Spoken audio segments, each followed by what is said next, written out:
Sir, ನಾನು ಜಗದೀಶ್ ಅಂತ ಬೆಂಗಳೂರು ಗ್ರಾಮಾಂತರ ಜಿಲ್ಲೆಯ ಮಹಿಳಾ ಮತ್ತು ಮಕ್ಕಳ ಕಲ್ಯಾಣಾಧಿಕಾರಿಯಾಗಿ ಕೆಲಸ ಮಾಡ್ತಾ ಇದ್ದೇನೆ. ಮೊದಲು ಈ ತರ ಹಿರಿಯರನ್ನ ರೆಸ್ಕ್ಯೂ ಮಾಡುವಂತದ್ದು, ರಕ್ಷಣೆ ಮಾಡಿ ಒಂದು ಹಾಸ್ಪಿಟಲ್ಗೆ ವೃದ್ಧಾಶ್ರಮಕ್ಕೆ ಸೇರಿಸುವಂತ ಕಲ್ಪನೆಯನ್ನು ಮೂಡಿಸಿದ್ದು ನನ್ನ ಸ್ನೇಹಿತ ಮುರುಗೇಶ್ ಅವರು. ನನಗೆ ಸಿಕ್ಕಾಪಟ್ಟೆ ಬೈತಾರೆ.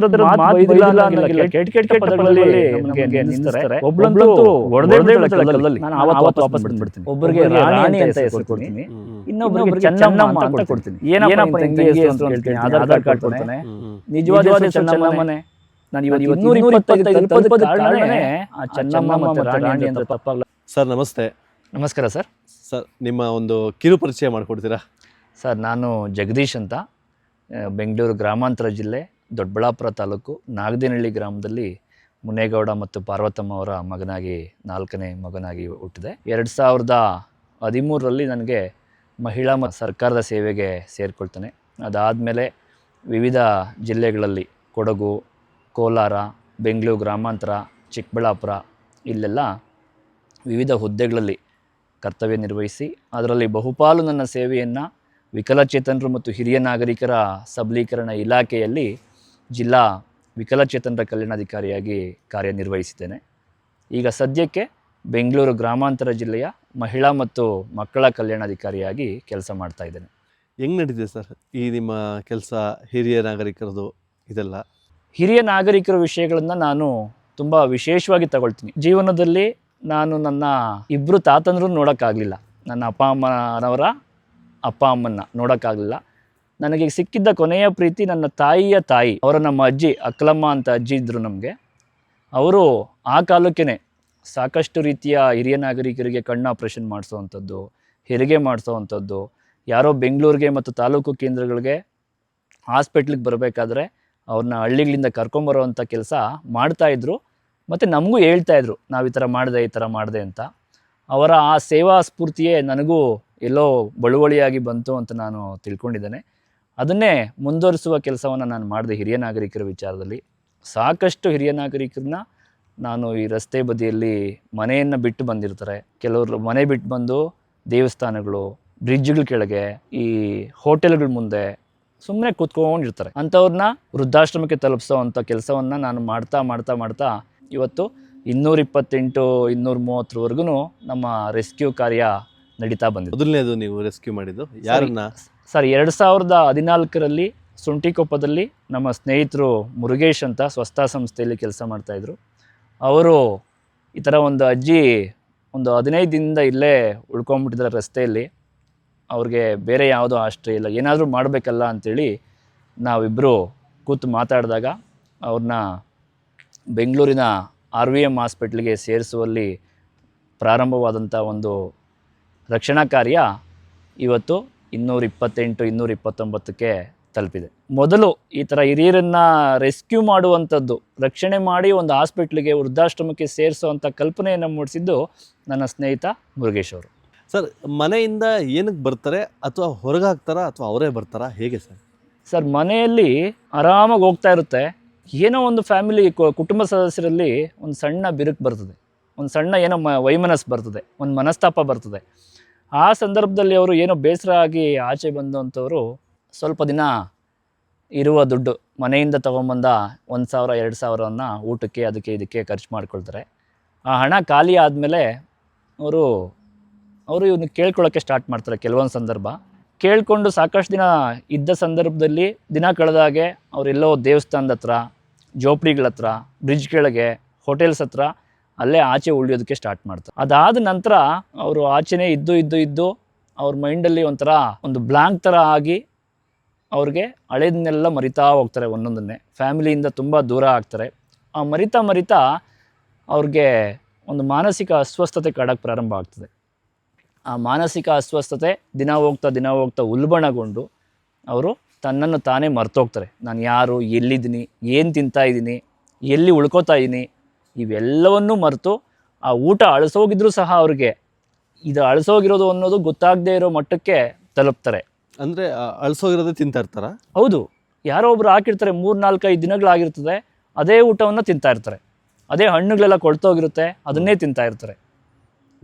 ಆ ಮಟ್ಟಕ್ಕೆ ಅವರ ಮೈಂಡ್ಸೆಟ್ಟು ಸೆಟ್ ಆಗಿಬಿಡ್ತದೆ. ಹಾಗಾಗಿ ಆಚೆ ಇರುವಂಥವ್ರು ಯಾವುದೇ ವ್ಯಕ್ತಿ ನಿರಾಶ್ರಿತನಾಗಿ ಇರಬಾರ್ದು. ಪ್ರತಿಯೊಬ್ಬ ವ್ಯಕ್ತಿಗೂ ಭಾರತ ಸಂವಿಧಾನ ಗೌರವಯುತವಾಗಿ ಜೀವಿಸುವಂಥ ಹಕ್ಕನ್ನು ಕೊಟ್ಟಿದೆ. ಆ ಹಕ್ಕಿನ ಪ್ರಕಾರ ಅವರು ಒಂದು ಒಳ್ಳೆಯ ಆಶ್ರಯ ತಾಣದಲ್ಲಿ ಬದುಕಿದ್ರೆ ಮಾತ್ರ ಗೌರವಯುತವಾಗಿ ಜೀವನ ಮಾಡೋಕ್ಕೆ ಸಾಧ್ಯ ಆಗ್ತದೆ. ಎಲ್ಲೋ ರಸ್ತೆ ಪಕ್ಕದಲ್ಲಿ ನಿರಾಶ್ರಿತರಾಗಿದ್ದರೆ ಖಂಡಿತ ಅವ್ರಿಗೆ ಅನಾರೋಗ್ಯದ ಸಮಸ್ಯೆಗಳು ಮತ್ತು ಈ ಮಾನಸಿಕ ಅಸ್ವಸ್ಥತೆ ಇನ್ನೂ ಉಲ್ಬಣಗೊಳ್ಳೋದು ಮತ್ತು ಯಾವುದೇ ರೀತಿಯ ರಕ್ಷಣೆ ಇಲ್ಲದೆ ಇರೋ ಹಾಗೆ ಅವರು ಸಾರ್ವಜನಿಕ ಸ್ಥಳದಲ್ಲಿ ಇರ್ತಾರೆ. ಮತ್ತು ಇದು ಹೋಗ್ತಾ ಹೋಗ್ತಾ ದಿನ ಇನ್ನೂ ಹೆಚ್ಚಿನ ಸಮಸ್ಯೆಗಳನ್ನು ಸೃಷ್ಟಿ ಮಾಡ್ತದೆ ಹೊರತು ಅವರಿಗೆ ಯಾವುದೇ ರೀತಿಯ ಒಳ್ಳೆಯದಂತೂ ಆಗೋದಿಲ್ಲ. ಹೇಗೆ ಸರ್ ಸಮಸ್ಯೆಗಳು ಅಂತಂದರೆ ಯಾವ ಥರ ಸಮಸ್ಯೆಗಳು? ನೋಡಿ, ಈಗ ಸಾರ್ವಜನಿಕ ಸ್ಥಳದಲ್ಲಿ ಉಳ್ಕೋತಾರೆ. ಮೊದಲನೇದಾಗಿ ಅವರ ಆರೋಗ್ಯದ ಮೇಲೆ ಚಳಿ ಗಾಳಿ ಮಳೆಗಳಿಂದ ಅವರು ಹೊರತಾಗಿ ಇರಬೇಕಾಗ್ತದೆ. ಅದರಿಂದ ಅವ್ರಿಗೆ ಮಾನಸಿಕ ಸಮಸ್ಯೆಗಳು ಒಂದು ಬರ್ತದೆ. ಮತ್ತು ಅವರ ಆರೋಗ್ಯದಲ್ಲಿ ಯಾವುದೇ ಟ್ಯಾಬ್ಲೆಟ್ಸ್ ತಗೊಳ್ಳೋದಿಲ್ಲ, BP ಶುಗರ್ ಚೆಕ್ ಮಾಡ್ಕೊಳ್ಳೋಕ್ಕಾಗೋದಿಲ್ಲ, ಚಳಿಯಲ್ಲಿ ತುಂಬ ಇರ್ತಾರೆ. ಇವೆಲ್ಲವೂ ಉಲ್ಬಣಗೊಂಡು ತೀವ್ರ ರೀತಿಯ ಮಾನಸಿಕ ಅಸ್ವಸ್ಥತೆಯಾಗಿ ಅವನು ಒಂದು ದೊಡ್ಡ ಗಂಡಾಂತರಕ್ಕೆ ಸಮಸ್ಯೆಗೆ ಸಿಕ್ಕಾಕೋತಾನೆ. ಮತ್ತು ಯಾವುದೇ ರೀತಿಯ ಕಾಯಿಲೆಗಳಿಗೆ ಟ್ರೀಟ್ಮೆಂಟ್ ಸಿಗೋದಿಲ್ಲ ಅವ್ರಿಗೆ. ಆ ಸಿಗದೇ ಇರೋದು ಮುಂದಿನ ರೀತಿಯಲ್ಲಿ ಅವ್ರಿಗೆ ಇನ್ನೂ ಹೆಚ್ಚಿನ ರೋಗಗಳು ಕಾಡೋದಕ್ಕೆ ಕಾರಣವಾಗ್ತದೆ. ಈ 200 ಚಿಲ್ಲರೆ ಒಂದಷ್ಟು ಜನನ ಸಂರಕ್ಷಣೆ ಮಾಡಿದ್ದೀವಿ ಅಂತ ಹೇಳಿದ್ರಿ. ಇದರಲ್ಲಿ ವಿಚಿತ್ರ ಕೇಸ್ ಅನಿಸಿದ್ದು ಯಾರು ಸರ್? ಯಾವ ಕತೆ ನಿಮಗೆ ತುಂಬ ವಿಚಿತ್ರ ಅನಿಸ್ತು? ಸರ್, ನಾನು ಒಂದು 2022ರಲ್ಲಿ ದೇವನಹಳ್ಳಿಯಲ್ಲಿ ನನಗೆ ಒಂದು ಕರೆ ಬರ್ತದೆ. ಸರ್, ಇಲ್ಲಿ ಇಬ್ಬರು ಮಹಿಳೆಯರು ಸುಮಾರು 3-4 ವರ್ಷದಿಂದ ಇಲ್ಲೇ ಬಸ್ ಸ್ಟ್ಯಾಂಡಲ್ಲೇ ಇದ್ದಾರೆ. ರಾತ್ರಿ ಆದರೆ ಬಸ್ ಸ್ಟ್ಯಾಂಡಲ್ಲೇ ಮಲಗ್ತಾರೆ. ಮಲಗಿ ಸಿಕ್ದವ್ರನ್ನ ಕೆಟ್ಟ ಮಾತಲ್ಲಿ ಬೈಯೋದು, ಕಲ್ಲಲ್ಲಿ ಹೊಡಿಯೋದು, ಇದೆಲ್ಲನೂ ಮಾಡ್ತಾರೆ. ಏನಾದರೂ ಮಾಡಿ ರಕ್ಷಣೆ ಮಾಡಬೇಕಲ್ಲ ಅಂತೇಳಿ ನನಗೆ ದೇವನಹಳ್ಳಿಯಿಂದ ಒಂದು ಕರೆ ಬಂದಾಗ ನಾನು ದೇವನಹಳ್ಳಿಗೆ ಹೋಗ್ತೀನಿ. ದೇವನಹಳ್ಳಿಗೆ ಹೋಗಿ ಆ ಮಾನಸಿಕ ಅಸ್ವಸ್ಥ ಇರೋಂಥ ಇಬ್ಬರು ಹೆಣ್ಮಕ್ಳು, ಸುಮಾರು ಒಂದು 50-55 ವಯಸ್ಸಿನವ್ರು ಇಬ್ಬರು ಒಟ್ಟಿಗೆ ಇರ್ತಾರೆ. ಇಬ್ಬರು ಒಟ್ಟಿಗೆ ಇರ್ತಾರೆ, ಅಕ್ಕಪಕ್ಕದಲ್ಲೇ. ಒಂದು ಸ್ವಲ್ಪ ಡಿಸ್ಟೆನ್ಸ್ ಮೇಂಟೈನ್ ಮಾಡ್ತಾರೆ. ಒಂದೇ ಕಡೆ ಇದ್ದರೆ ಹೊಡೆದಾಡ್ಕೊಬಿಡ್ತಾರೆ ಅವರು. ಸ್ವಲ್ಪ ಡಿಸ್ಟೆನ್ಸ್ ಮೇಂಟೈನ್ ಮಾಡ್ತಾ ಇರ್ತಾರೆ. ಅಲ್ಲೇ ಬಸ್ ಸ್ಟ್ಯಾಂಡಲ್ಲಿ ಮಲಗೋದು ಎಲ್ಲ ಮಾಡ್ತಾ ಇರ್ತಾರೆ. ನಾನು ಒಂದಿನ ಹೋಗ್ತೀನಿ. ಹೋಗಿ ಏನಮ್ಮ ಸಮಾಚಾರ, ಯಾಕೆ ಈ ಥರ ಅಂತ ಕೇಳ್ತೀನಿ. ನನಗೆ ಸಿಕ್ಕಾಪಟ್ಟೆ ಬೈತಾರೆ. ಇಬ್ಬರೂ ಸಹ ಸಿಕ್ಕಾಪಟ್ಟೆ ಈ ಥರದ ಮಾತು ಬೈದಿಲ್ಲ ಅನ್ನೋಂಗಿಲ್ಲ, ಕೆಟ್ಟ ಪದಗಳಲ್ಲಿ ನಮಗೆ ನಿಂದಿಸ್ತಾರೆ. ಒಬ್ಬ ಹೆಂಗಸು ಹೊಡೆದೇ ಬಿಡ್ತಾಳೆ ಕಲ್ಲಲ್ಲಿ. ಒಂದು ಕಲ್ಲು ತೊಗೊಂಡು ನನ್ನ ಮೇಲೆ ಹಾಕೇ ಬಿಡ್ತಾರೆ. ನನಗೆ ಸ್ವಲ್ಪ ನರ್ವಸ್ ಆಗ್ತದೆ, ಏನಪ್ಪ ಇದು ಈ ಥರ ಆಗ್ಬಿಡ್ತು ಅಂತೇಳಿ. ನಾನು ಆವತ್ತು ವಾಪಸ್ ಬಂದುಬಿಡ್ತೀನಿ. ಆವತ್ತು ವಾಪಸ್ ಬಂದು ನೆಕ್ಸ್ಟ್ ಡೇ 2 ಊಟದ ಪಾಕೆಟ್ಸು, ನೀರು ಬಾಟ್ಲು, ಬಿಸ್ಕೆಟ್ಸು ಎಲ್ಲ 2 ಕವರಲ್ಲಿ ತುಂಬ್ಕೊಂಡು ಹೋಗ್ತೀನಿ. ಆಯಮ್ಮನಿಗೊಂದು ಕವರ್ ಕೊಡ್ತೀನಿ. ಅಕ್ಸೆಪ್ಟ್ ಮಾಡ್ತಾರೆ ಅವತ್ತು. ಅಷ್ಟೇ ಮಾತಾಡಿಸ್ಕೊಂಡು ಮತ್ತೆ ಬರ್ತೀನಿ. ಮತ್ತೆ ಮಧ್ಯಾಹ್ನಕ್ಕೆ ಹೋಗ್ತೀನಿ. ಮತ್ತೆ ಊಟದ ಪ್ಯಾಕೆಟ್ ಕೊಡ್ತೀನಿ. ಮತ್ತೆ ರಾತ್ರಿಗೆ ಹೋಗ್ತೀನಿ. ಅದೇ ಮತ್ತೆ ಊಟ ನೀರು ಎಲ್ಲ ತೊಗೊಂಡು 2 ಪಾಕೆಟ್ ಕೊಟ್ಟು ಬರ್ತೀನಿ. ಮತ್ತು ನೆಕ್ಸ್ಟ್ ಡೇ ಬೆಳಗ್ಗೆ 6:30-6:45 ಕಾಫಿ ತೊಗೊಂಡು ಹೋಗ್ತೀನಿ. ಅವ್ರಿಗೆ ಮಾತಾಡ್ಸೋಕ್ಕೆ ಸ್ಟಾರ್ಟ್ ಮಾಡ್ತಾರೆ. ಯಾವುದೇ ಮಾನಸಿಕ ಅಸ್ವಸ್ಥರನ್ನು ಮಾತಾಡಿಸ್ಬೇಕು ಅಂದರೆ ನಾವು ಒಂದೇ ದಿನಕ್ಕೆ ಆಗೋದಿಲ್ಲ. ಅವ್ರ ಹತ್ರ ನಾವು ಸಂಪರ್ಕ ಸಾಧಿಸ್ಬೇಕು. ಹೀಗೇ ಒಂದು ವಾರ ನಡೀತದೆ. ಅವ್ರ ಹತ್ರ ಒಳ್ಳೆ ಬಾಂಧವ್ಯ ಬೆಳೆಸ್ಕೊಂಡು ಹೋಗ್ತೀವಿ. ಇಬ್ಬರೂ ಸಹ ಸ್ನಾನ ಮಾಡಿ 4-5 ವರ್ಷ ಆಗಿದೆ. ಅಷ್ಟು ಆ ಥರದ ಪರಿಸ್ಥಿತಿ ಇತ್ತು. ಅದೇ ಬಟ್ಟೆಯಲ್ಲಿ ಕೊಳ್ತಿದೆ, ವಾಸನೆ ಬರ್ತಾ ಇದೆ. ಆದ್ರೂ ಅವ್ರನ್ನ ಏನಾದರೂ ಮಾಡಲೇಬೇಕಲ್ಲ ಅಂಥೇಳಿ ಹೆಸರು ಕೊಡ್ತೀನಿ. ಇಬ್ಬರಿಗೂ ಒಂದೊಂದು ಹೆಸರು. ಒಬ್ಬರಿಗೆ ರಾಣಿ ಅಂತ ಹೆಸರು ಕೊಡ್ತೀನಿ, ಇನ್ನೊಬ್ಬರಿಗೆ ಚೆನ್ನಮ್ಮ ಅಂತ ಕೊಡ್ತೀನಿ. ನನಗದು ಹೇಗೆ ಉಳಿತಾ ಗೊತ್ತಿಲ್ಲ ಹೆಸರು. ಒಂದು ಹೆಸರು ಕೊಡ್ತೀನಿ. ಅದಾದಮೇಲೆ ಜಿಲ್ಲಾಧಿಕಾರಿಗಳಂತಹ ಶ್ರೀನಿವಾಸ್ ಸರ್ IAS ಇವ್ರ ಕಡೆಯಿಂದ ಇವರಿಬ್ಬರಿಗೂ ಅವ್ರು ಗುಣಮುಖರಾಗಿ ಅವ್ರ ಮನೆ ಹುಡುಕಿ ವಾಪಸ್ ಬರೋವರೆಗೂ ನೀನೇ ಮಗ ಅಂತೇಳಿ ಅವರು ಮ್ಯಾಜಿಸ್ಟ್ರೇಟ್ ಆರ್ಡ್ರ್ ಮಾಡಿ ಕೊಟ್ಬಿಡ್ತಾರೆ. ನಾನು ಆ ಮ್ಯಾಜಿಸ್ಟ್ರೇಟ್ ಆರ್ಡ್ರ್ ಎತ್ಕೊಂಡು ಆರೋಗ್ಯ ಇಲಾಖೆ ಜೊತೆ ಸಂಪರ್ಕ ಸಾಧಿಸಿ ಅವರಿಬ್ಬರನ್ನೂ ಸಹ ನಿಮ್ಹಾನ್ಸ್ಗೆ ತೊಗೊಂಡು ಹೋಗ್ತೀವಿ. ಅವರೆಲ್ಲ ಫ್ರೆಶ್ ಅಪ್ ಮಾಡ್ತಾರೆ. ಫ್ರೆಶ್ ಅಪ್ ಎಲ್ಲ ಮಾಡಿ ಅವ್ರಿಗೆಲ್ಲ ಕಟ್ಟಿಂಗ್ ಎಲ್ಲ ಮಾಡಿಸಿ ಟ್ರೀಟ್ಮೆಂಟ್ ಸ್ಟಾರ್ಟ್ ಮಾಡ್ತಾರೆ. ಸುಮಾರು 3 ತಿಂಗಳು ಕಳೆಯುತ್ತೆ. ಆ 3 ತಿಂಗಳೊಳಗೆ ನಾನೊಂದು 30 ಸಲ ಅವ್ರನ್ನ ಹೋಗಿ ನೋಡ್ಕೊಂಬಂದಿರ್ತೀನಿ. ಏನು ಮಾತಾಡಿರೋದಿಲ್ಲ, ಜಸ್ಟ್ ದೂರದಿಂದ ನೋಡಿಕೊಂಡು ಮಾತಾಡ್ಸ್ಕೊಂಬರ್ತೀನಿ. ಅವ್ರು ಗುಣಮುಖರಾಗ್ತಾ ಅವ್ರನ್ನ ಮಾತಾಡ್ಸೋಕ್ಕೆ ಸ್ಟಾರ್ಟ್ ಮಾಡ್ತೀನಿ. ಅದರ ಮಧ್ಯದಲ್ಲಿ ಅದು ಏನು ಘನಘೋರ ಇತ್ತೋ ಗೊತ್ತಿಲ್ಲ ಅವ್ರ ಜೀವನದಲ್ಲಿ. ಚೆನ್ನಮ್ಮ ಅನ್ನೋರಿಗೆ ಕ್ಯಾನ್ಸರ್ ಆಗಿರುತ್ತೆ. ಬಾಯಿ ಕ್ಯಾನ್ಸರ್ ಆಗಿ ಕಿದ್ವಾಯಿಗೆ ಲಿಂಕ್ ಮಾಡಿಕೊಂಡು ಅಂತಿಮ ಹಂತದಲ್ಲಿದೆ. ಮ್ಯಾಕ್ಸಿಮಮ್ ಬದುಕಿದ್ರೆ 3 ತಿಂಗಳು ಬದುಕ್ಬೋದು ಅಂತ ಅವರು ಹೇಳ್ತಾರೆ. ಇನ್ನೊಂದು ದುಃಖಕರ ಸಂಗತಿ, ರಾಣಿಯವ್ರಿಗೆ ಹಾಗೆ ಟ್ರೀಟ್ಮೆಂಟಲ್ಲಿ ಅವ್ರಿಗೆ ಚೆಕ್ ಮಾಡ್ತಾ ಅವ್ರಿಗೆ HIV ಪಾಸಿಟಿವ್ ಇದೆ ಅಂತ ಹೇಳಿ ಮಾಹಿತಿ ಬರ್ತದೆ. ಎರಡೂ ತೀರಾ ಬೇಜಾರಾಗ್ತದೆ. ಯಾಕೆಂದರೆ ನಾವು ಎಲ್ಲೋ ಇದ್ವಿ, ಅವರೆಲ್ಲೋ ಇದ್ದರು. ನಮ್ಮ ತಾಯಿ ಥರನೇ ನಾವು ಟ್ರೀಟ್ ಮಾಡ್ಕೊಂಡವ್ರನ್ನ ಹಾಸ್ಪಿಟ್ಲಿಗೆ ಇಟ್ವಿ, ಹಾಸ್ಪಿಟ್ಲಲ್ಲೆಲ್ಲ ಮಾತಾಡ್ಸಿದ್ವಿ, ನಮ್ಮ ಕುಟುಂಬ ಸದಸ್ಯರ ಥರ ಟ್ರೀಟ್ ಮಾಡ್ತಾಯಿದ್ವಿ.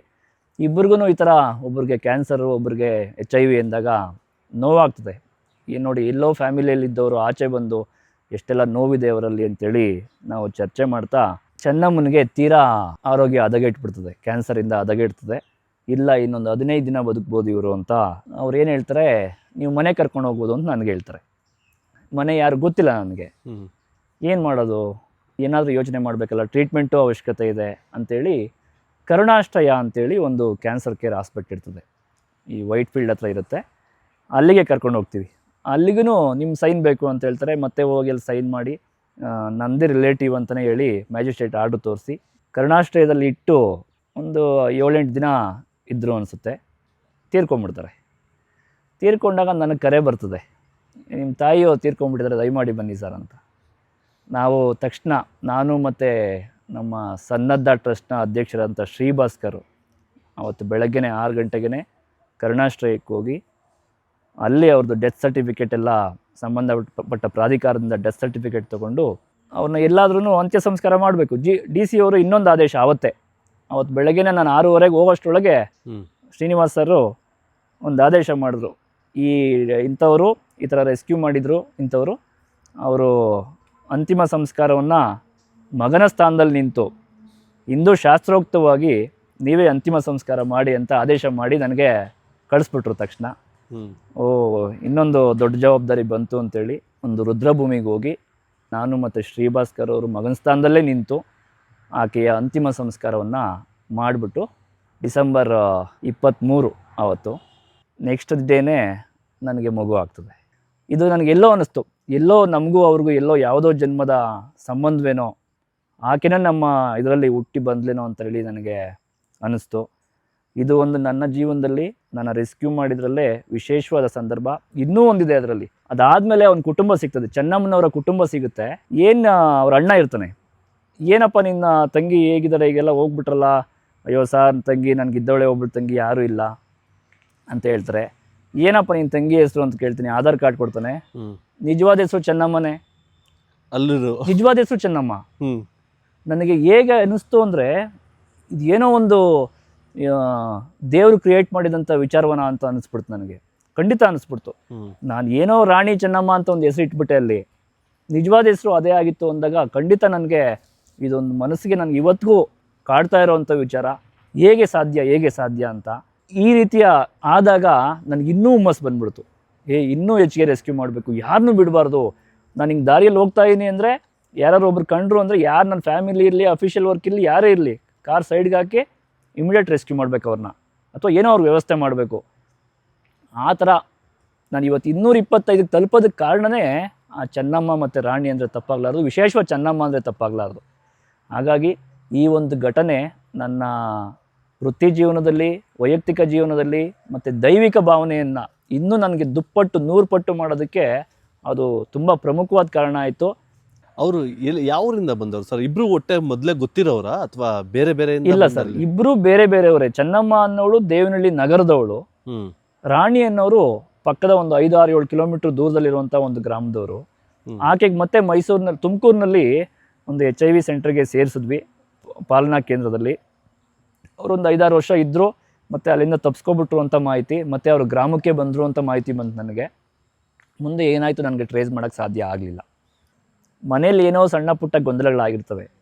ಹೆಣ್ಮಕ್ಳು ಅಷ್ಟೇ, ಮನೆಯಿಂದ ಒಂದು ಸಲ ಬಿಟ್ಟು ಆಚೆ ಬಂದರು ಅಂದರೆ ಅವ್ರಿಗೆ ಎಲ್ಲ ರೀತಿಯಲ್ಲೂ ಆಶ್ರಯ ಸಿಗ್ಲಿಕ್ಕಿಲ್ಲ. ಸರ್ಕಾರದ ಯೋಜನೆಗಳಿದ್ದಾವೆ, ಬಳಸ್ಕೊಳ್ಳೋಷ್ಟು ಸಂದರ್ಭ ಅವ್ರಿಗೆ ಇರೋದಿಲ್ಲ, ಜ್ಞಾನ ಇರೋದಿಲ್ಲ. ಎಲ್ಲೋ ಬಸ್ ಸ್ಟ್ಯಾಂಡಲ್ಲಿ ಉಳಿಯೋಕ್ಕೆ ಪ್ರಾರಂಭ ಮಾಡ್ತಾರೆ. ಬಸ್ ಸ್ಟ್ಯಾಂಡಲ್ಲಿ ಉಳಿದ್ರು ಅಂದರೆ ನಾನಾ ರೀತಿಯ ಸಮಸ್ಯೆಗಳು. ಒಂದು ಹೆಣ್ಣು ಆಚೆ ಇದ್ದಾಳೆ ಅಂದರೆ ನಾನಾ ರೀತಿಯ ಸಮಸ್ಯೆಗಳು ಬರ್ತದೆ. ಅವ್ರು ಏನೇ ಸಮಸ್ಯೆಗಳಿದ್ರೂ ಆ ಒಂದು ಚೌಕಟ್ಟಲ್ಲಿ ಬಗೆಹರಿಸ್ಕೋಬೇಕು, ಮತ್ತು ಸರ್ಕಾರಿ ಸಂಸ್ಥೆಗಳನ್ನ ಬಳಸ್ಕೋಬೇಕು, ಆಚೆ ಮಾತ್ರ ಉಳಿಬಾರ್ದು.